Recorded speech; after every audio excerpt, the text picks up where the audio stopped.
부활하신 주님께서 제자들에게 부탁하셨습니다. 만민에게 예수님께서 부활하셨다니 복음을, 복된 소식을 전파하라, 그렇게 말씀하셨어요. 이 교회는요, 복음 전파에 우리 모든 관심이 모아져야 됩니다. 근데 어느 한순간 이게 뒷전으로 밀려갈 때가 있어요. 그냥 교회에서 일어난 일에, 우리의 대인관계 가운데 일어난 일에 모든 관심이 그냥 쏟아집니다. 우리 말씀 가운데 정말 이제 우리 교회가, 랄리 한장로교회가 복음 전파하는 가정, 교회, 구역, 교구가 될 수 있도록 우리 함께 힘을 모으시는 우리 한 분 한 분 되시기를 우리 주님의 이름으로 축원합니다. 우리 자매님이 한 번 더 인사하시겠어요? 복음을 전파합시다 하고 인사해 주세요. 이제 이 자리에 나가서는 담대히 우리 주님의 부활하심을 증거하시는 우리 여러분의 그러한 삶이 되시기를 축원합니다. 기도하겠습니다. 사랑의 하나님 아버지, 어느 한순간 저희들이 주님이 부활하셨다는 사실을 잊어버릴 때가 있습니다. 죽음의 권세를 이기시고 일어나신 주님을 기억하는 가운데 우리의 삶 가운데 부활의 소망이 증거되게 하여 주시고, 이 소망이 죽음의 그림자가 있는 곳에는 우리를 통해 전파되게 하여 주시옵소서. 이 아침 말씀 전한 자와 듣는 자가 함께 은혜되게 하여 주시며, 모든 말씀 예수 그리스도의 이름으로 기도드립니다. 아멘. 오늘 읽으신 이 마가복음 본문에 보면 막달라 마리아와 야고보의 어머니 마리아, 그리고 살로메, 이 세 여인이 예수님이 부활하셨다는 이 소식을 가장 먼저 천사로부터 듣게 됩니다. 이 중에 막달라 마리아는요, 금요일 오후 예수님의 시신이 해지기 전에 아리마대 사람 요셉의 묘에 안치되는 것을 요셉의 어머니 마리아와 함께 마지막까지 함께 멀리서 보기도 했습니다. 정확히 하루 반 만에 무덤으로 돌아온 것입니다. 그런데 이게 사실 유대인의 그 계산 방식으로는 사흘이 됩니다. 왜냐하면 예수님께서 무덤에 안치된 시간은 금요일 오후였습니다. 그런데 유대인의 하루는요, 우리처럼 자정이 시작되는 게 아니라 해가 짐으로 시작이 돼요. 해가 지고서 하늘에 별이 3개 정도 뜨면은 그게 새 하루의 시작이 됩니다. 그래서 금요일 해가 짐으로 유대인의 안식일이 시작되고 다음 날 해질 때까지 안식일이 계속돼요. 그러나 안식일이 끝나자마자 바로 올 수는 없었어요. 왜냐하면 밤중이 되기 때문에 어두워서 올 수 없었고, 이 여인들은 다음 날 새벽까지 기다렸습니다. 그래서 안식 후 첫날, 그러니까 우리 시간으로는 주일 아침입니다, 무덤을 찾아오게 돼요. 그래서 유대인의 계산 방법으로 예수님께서 무덤에 계신 시간은 72시간은 아니지만 금요일, 토요일, 주일 이렇게 해서 3일 만에 부활하셨다, 그렇게 나옵니다. 안식 후 첫날 이 여인들이 예수님의 무덤을 찾는데 부활을 기대하면서 예수님의 무덤을 찾은 건 아니었어요. 오늘 본문 1절로 뭐라고 나오죠? 향품을 바르기 위해 나왔다, 그렇게 나옵니다. 여러분 읽어보면, 복음서 읽어보면 알겠지만 예수님의 시신을 무덤에 안치할 때 향품을 발라드리지 못한 게 아니었습니다. 금요일에 물론 급하게 장례를 하긴 했지만 예수님의 시신에 발라드린 향품이 충분히 있었어요. 그래서 요한복음 19장 39절에 보면요, 니고데모가, 밤중에 예수님을 찾았던 니고데모가 모략과 침향 섞은 것을 100리트라 정도 가져왔다 나오는데요, 그게 한 75파운드 됩니다. 여러분 15파운드짜리 쌀이 몇 푸대요? 5푸대예요. 이게 한 10사람 장사할 만큼의 향품이에요. 니고데모가요, 예수님을 생각하면서 정말 왕을 장사할 정도의 향품을 가져온 겁니다. 여인들이 무덤을 찾은 이유는요, 예수님의 시신에 발라드린 향품이 부족해서가 아니었어요. 예수님을 사랑하는 마음이었죠. 한 번만 더 봤으면 하는 그런 간절한 마음으로 그들이 무덤을 찾았습니다. 너무나 아름다운 그런 마음이에요. 일찍이 해돋을 들 때 무덤을 향했던 여인들에게 가장 큰 염려는요, 무덤을 막고 있던 돌이었습니다. 당시 무덤이라 하는 것은 석회암을 파낸 동굴이었어요. 이 석회암들은 쉽게 파낼 수가 있어요. 근데 일단 파내고 나면요, 공기에 있는 이 습기와 이게 붙어서 마치 콘크리트처럼 굳어집니다. 그러면 그 동굴에 시신을 안치하게 되는데 그 앞에 큰 돌을 굴려서 막아놓습니다. 근데 예수님의 경우는요, 대제사장들이 부탁을 했어요. 혹시 예수님의 시신을 훔쳐가지 않을까 해서 빌라도에게 부탁을 하죠. 인을 붙여달라고. 그리고 보초를 세웠습니다. 근데 무덤에 간 여인들이 놀라운 일을 보게 돼요. 염려했던 무덤 문은 열려 있었고 무덤 안에 흰옷을 입은 청년으로부터 예수님이 부활하셨다는 소식을 듣게 돼요. 그게 오늘 6절 말씀입니다. 이렇게 나와요. 청년이 이르되 놀라지 말라. 너희가 십자가에 못 박히신 나사렛 예수를 찾는구나. 그가 살아계셨고 여기 계시지 아니하니라. 보라, 그를 두었던 곳이니라. 가서 그의 제자들과 베드로에게 이르기를 예수께서 너희보다 먼저 갈릴리로 가시나니 전에 너희에게 말씀하신 대로 너희가 거기서 배우리라 하는지라. 무덤에 안에 있던 이 청년은요, 다른 복음서에 보면 천사로 나옵니다. 그래서 이 천사가 여인들에게 부활의 기쁜 소식을 전해주고 예수님께서 죽기 전에 말씀하신 대로 이제 빨리 갈릴리에 가서 예수님을 만나면 된다, 그렇게 일러줬어요. 자, 근데 이 천사의 말을 들은 여인들의 반응이 어떠했죠? 그 반응이 8절에 이렇게 나와요. 여인들이 몹시 놀라 떨며 나와 무덤에서 도망하고 무서워하여 아무에게 아무 말도 하지 못하더라. 이 부활의 소식을 전해야 될 사람인데 너무나 두려워서, 무서워서, 천사를 본 것이 두려워서 아무 말도 못했다. 여러분이 얼마나 답답한 일이에요. 그렇죠? 여인들의 이런 모습 가운데 예수님께서 그 중에 한 여인에게 나타나시는데 그 여인의 이름이 막달라 마리아였습니다. 이 막달라를 하는 것은 갈릴리 서쪽에 있는 지역인데요, 당시 로마군이 주둔하고 있었던 그런 지역이에요. 지금을 말하면 기지촌이죠. 예수께서 막달라 마리아를 만난 장면이 요한복음에만 아주 생생하게 나옵니다. 부활하신 주님을 직접 만나 막달라 마리아는요, 용기를 얻어서 제자들에게 부활의 소식을 전해주게 됐는데, 그러면 부활의 소식을 들었던 사람들이 막달라 마리아의 말을 믿었는가? 10절에 보면요, 믿지 않았다, 그렇게 나옵니다. 듣고도 믿지 아니하니라. 그 후에 또 어떤 일이 일어나냐면 오늘 본문에 보면 시골로 가는 두 제자가 예수님이 나타납니다. 이 내용이 누가복음 24장에 더 자세히 나오는데요, 두 제자 중에 글로바라는 제자와 예수님이 나눈 대화가 자세히 나와요. 이렇게 대화를 나눕니다. 엠마오를 향했던 두 제자 중에 한 사람이죠. 그 한 사람인 글로바라 하는 자가 대답하여 이르되 당신이 예루살렘에 체류하면서도 요즘 거기서 된 일을 혼자만 알지 못하느뇨. 이르시되 무슨 일이냐. 부활하신 예수님을 제자들이 알아보지 못했어요. 이 두 제자가. 예수님께서 무슨 일이냐 물어보니까 이렇게 대답을 하는데, 이 대답 가운데 당시 제자들이 예수님을 어떻게 생각했는지, 어떤 기대가 있었는지 아주 정확하게 볼 수가 있어요. 이르시되 무슨 일이냐. 이르되 나사렛 예수에 이르니 그는 하나님과 모든 백성 앞에서 말과 일에 능하신 선지자이거늘 우리 대제사장들과 관리들이 사형 판결에 넘겨주어 십자가에 못 박았느니라. 우리는 이 사람이 이스라엘을 속량할 자라고 바랐노라. 이뿐 아니라 이 일이 일어난 지 사흘째요.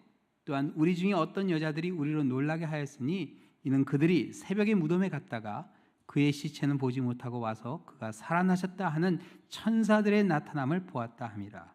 또 우리와 함께한 자 중에 두어 사람이 무덤에 과연 여자들이 말한 바와 같음을 보았으나 예수는 보지 못하니라 하거늘 이르시되 미련하고 선지자들이 말한 모든 것을 마음에 더듬이는 자들이요 그리스도가 이런 고난을 받고 자기의 영광에 들어가야 할 것이 아니냐 하시고 이 모세와 모든 선지자의 글로 시작하여 모든 성경에 쓴 바 자기에 관한 것을 자세히 설명하시니라.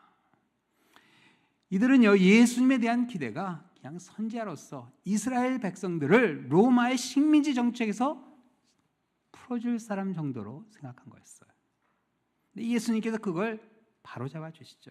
그래서 예수님께서 성경에 있는 말씀을 풀어주실 때 누가복음에 보면요, 그들의 가슴이 뜨거워지게 돼요. 그리고 그 길로 예루살렘으로 돌아갑니다. 부활의 소식을 듣고 엠마오로 도망가던 두 사람이었는데 그 즉시 예루살렘에 돌아가요. 그리고 다른 제자들에게 부활하신 주님을 만났다, 그렇게 이야기하게 됩니다.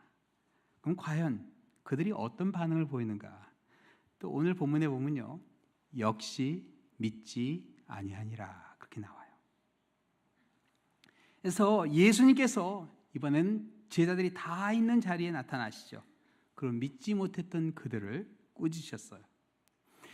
여러분, 이 이야기를 통해서 우리가 알 수 있는 것은요, 죽은 사람이 부활한다는 말이 얼마나 믿기 어려운 일인가 하는 걸 알 수 있습니다. 그렇죠?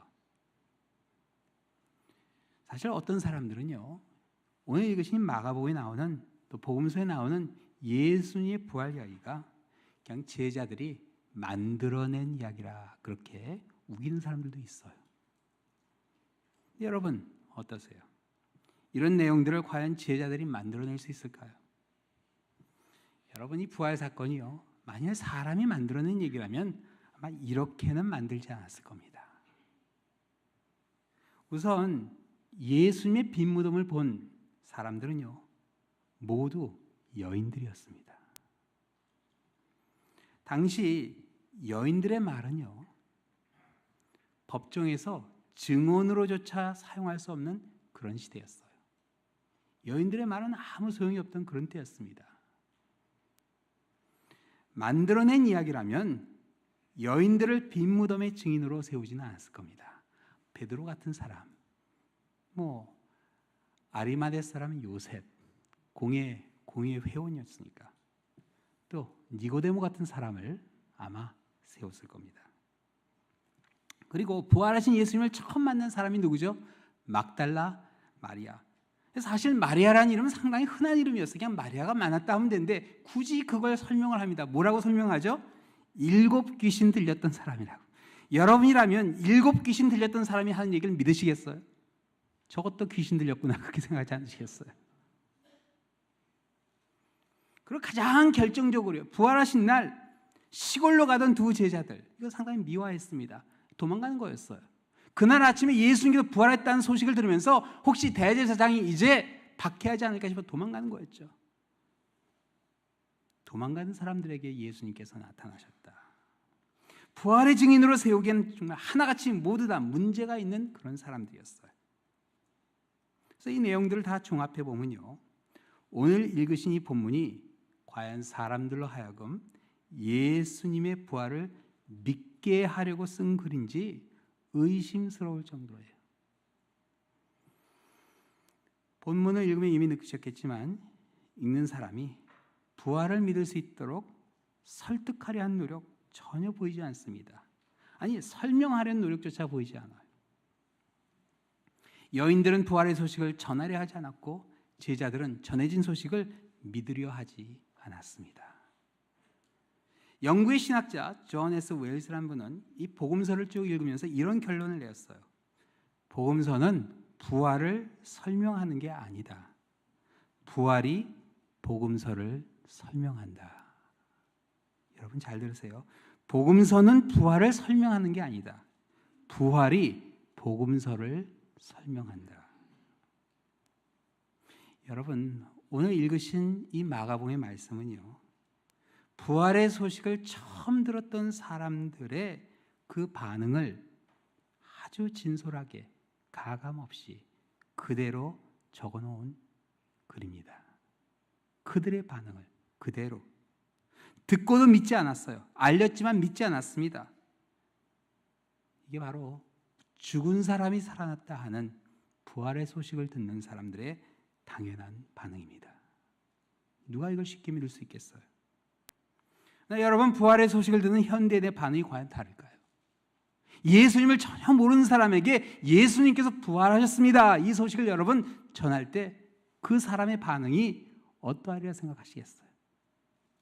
만들어낸 얘기겠지, 그냥 내려오는 전설이겠지, 막 그렇게 얘기할 겁니다.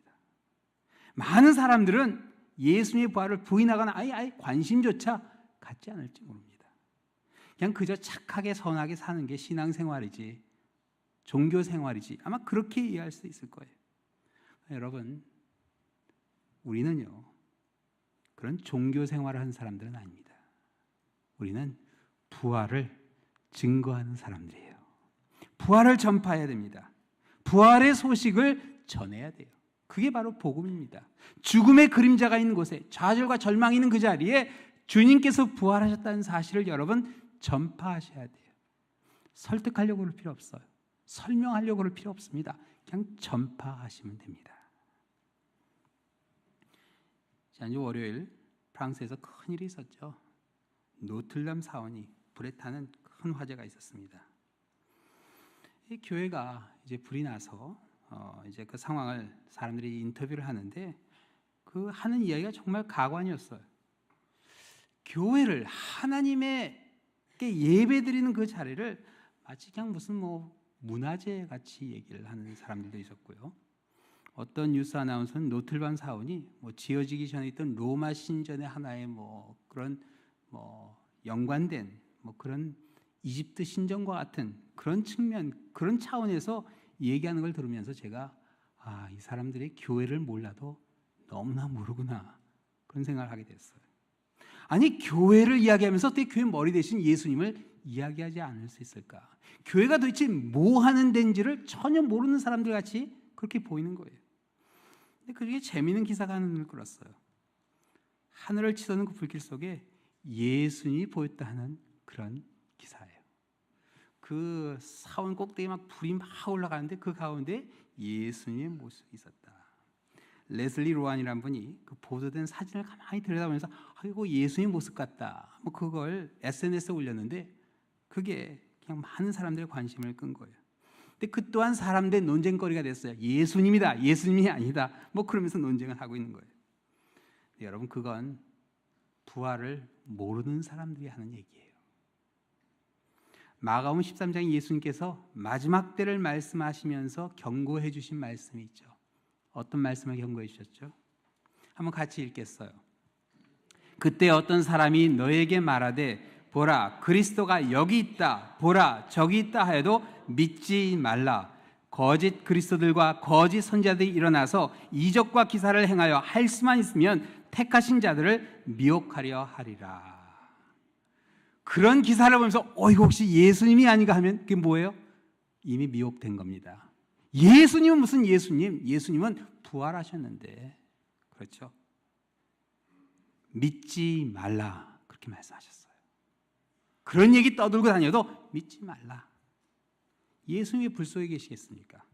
사도행전 1장에 보면요, 예수님께서 승천하실 때 천사들이 분명히 일러줬습니다. 이렇게 일러줬어요. 이르되 갈릴리 사람들아 어찌하여 서서 하늘을 쳐다보느냐? 너희 가운데서 하늘로 올려주신 이 예수는 하늘로 가심을 본 그대로 오시리라 하였느니라. 부활하신 예수님이 승천하시는데 어떻게 오세요?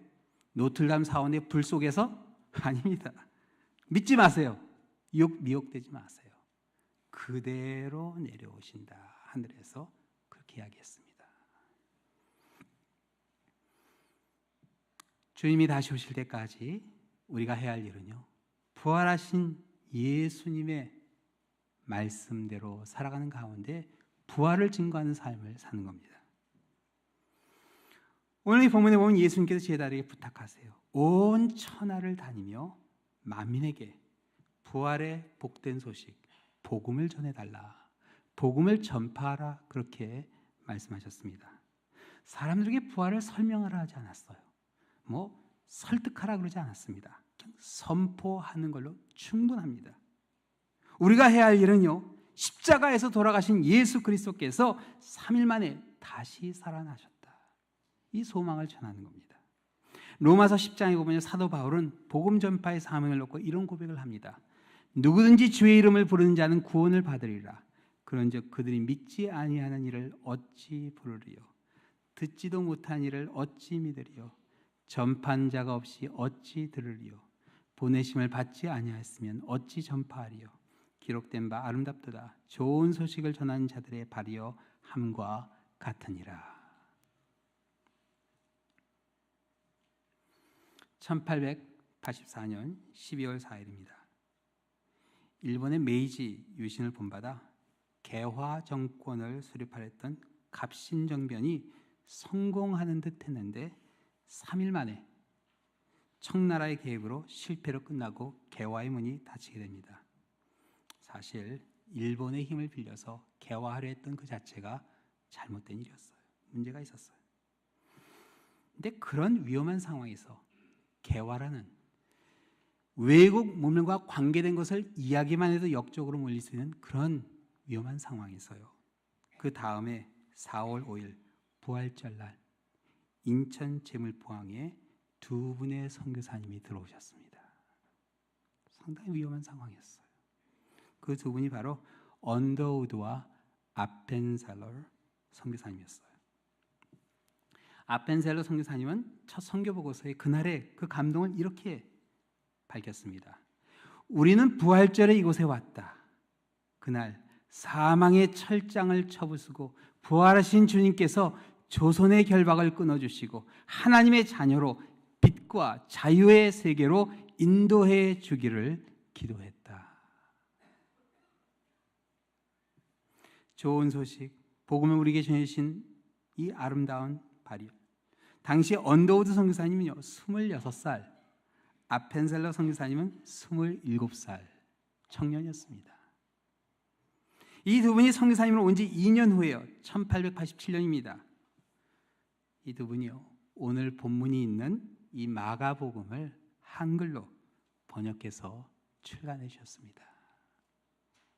믿지 않던 우리 선조들에게 우리말로 처음 전해진 복음이 바로 이 마가복음입니다. 사랑의 미소를 줬습니다. 우리에게 너무나 귀한 그러한 복음의 소식이 전해지게 됩니다.